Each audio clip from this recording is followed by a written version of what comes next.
Welcome back. Well, basically, pick up left the last video.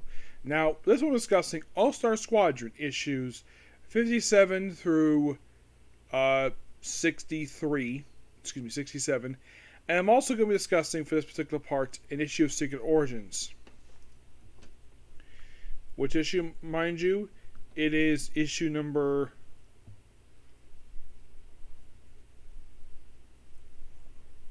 issue 12 of volume 2.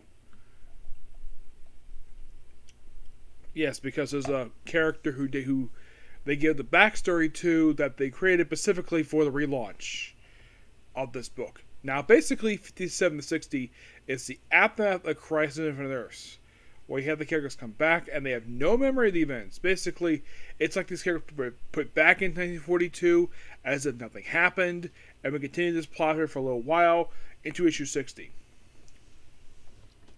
Yeah, it's like basically Roy Thomas is wrapping up loose ends with this book. Like, we get the final appearance of a character named Solaris, who is a character from All-Star Comics 13. Yeah, it's like this first issue is like, oh, by the way, this issue doesn't have Dan Thomas doing the writing for this one, like the other issues. This book also has got 4 artists on it. You have Mike Clark, who does the first 3 pages and page 22. Rick Herberg does pages 4 through 9.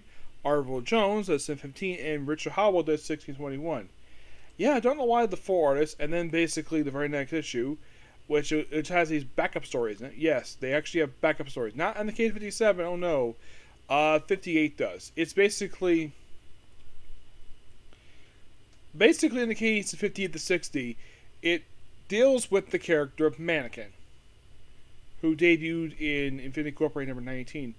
Basically, these issues kind of deal with her romance with Robot Man, the original one. And we have a Johnny Thunder backup story, which, of course, Shanghai Space is adapted from All-Star Comics 13. It's like...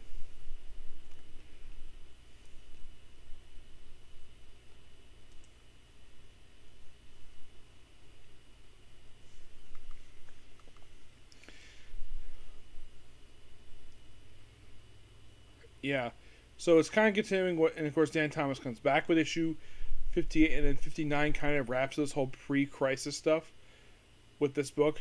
And then Aquaman shows up in the book. Yes. You're thinking, wait a minute, Aquaman? Yes, the Golden Age Hawkman. Aquaman. Yes, a character who had been absent throughout the entire series. And then he pops up in issue 60, which, you read this issue, it feels like the final issue of the entire frickin' series. Actually, he popped a couple times prior to this in 5931. But yeah, issue 60, well, we deal with that, and basically we kind of still deal with the whole thing of like, the whole thing with the character. Then 60 feels like a finale. Yes, it's called the end of the beginning. This feels like a final issue, but we'll continue on with a few more appearances by characters. Yes.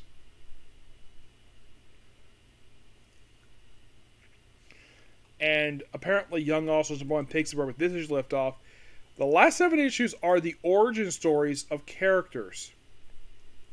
Yes. So, for the last 7 issues, they basically transform it into a backstory book for characters who were basically high-profile characters. 61 would deal with the backstory of Liberty Bell, who debuted in the pages of Boy Commandos.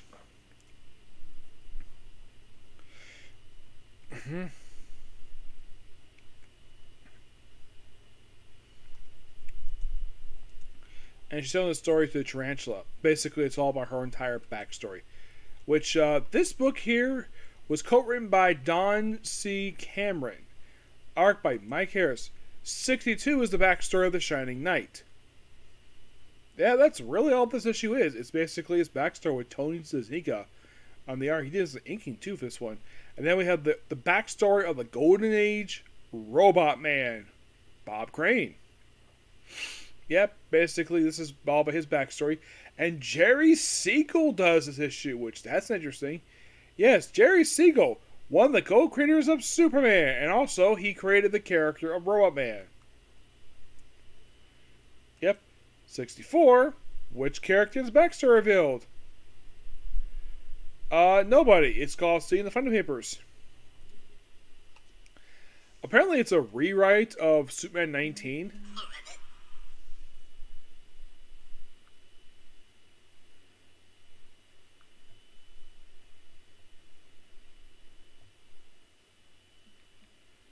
Yeah, where it's like, apparently it takes place between 46 and 47. 65 is a backstory issue. Yes, it's the backstory of Johnny Quick, and it's only done solely by Roy Thomas. Now, Johnny Quick himself was a creation of Mark Wessinger. The penultimate issue of this book, well, it's basically the origin of the Golden Age Tarantula. Yep. Jonathan Law. Yep. And the final issue of this book, well, Alan Kupperberg does the artwork. It's basically a retelling of the backstory of the JSA that was told in All-Star Comics number 4. Yeah, they didn't know who the director was in the original story, but here it's been retconned that the person who contacted them was J. Edgar Hoover, who was director of the FBI at the point. Yes, the guy took over from... I read about this, where I read about J. Edgar Hoover. He was director of the FBI from...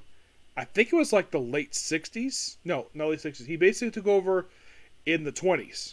He took over in the 20s, and he remained a director up until the early 70s when he died. There was also a rumor he was gay, and the fact that he was sleeping with his assistant.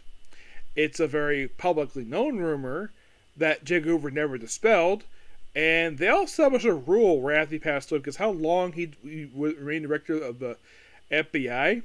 From what I read, apparently, like, the whole story with this is that all people who are in charge of the FBI can only have 10-year terms. After 10 years, they have to step down. They can't be longer than that, because of how long J. Edgar Hoover was, they had to basically maintain that. Yep. But I love also Squadron. Great series. Golden Age Fury is basically, like, that's basically who this is. In Secret Origins 12. It's basically her backstory. She's a retcon character created because the Golden Age Wonder Woman died, and post-crisis they established that she was basically the mother of Lila Trevor, the one who is the wife of Hector Hall, and, well, in pre-crisis she was the daughter of the Golden Age Wonder Woman. Yeah, she was created for that, and the whole thing with that is, like, she was created specifically for the Young All-Stars relaunch. Yep, definitely looking forward to discussing Young All-Stars, which is also done by Roy Thomas. I'm going to give All-Star Squadron issues 57-67 a 10 out of 10. Final thoughts on this amazing series. It is amazing. Like, every issue is really good. The angels are really good too. And this is another series I really wish DC would do more trades for. Because they only have one trade. And that's Showcase Presents All-Star Squadron. Which all it does is collect the first 18 issues and, like, the first annual. And that's it. You're like, really? Yeah, really. DC has never done an omnibus of this stuff. I thought it was kind of weird. But there's that. So I have to go because I have a stream to do. Okay? But see you next video. Bye.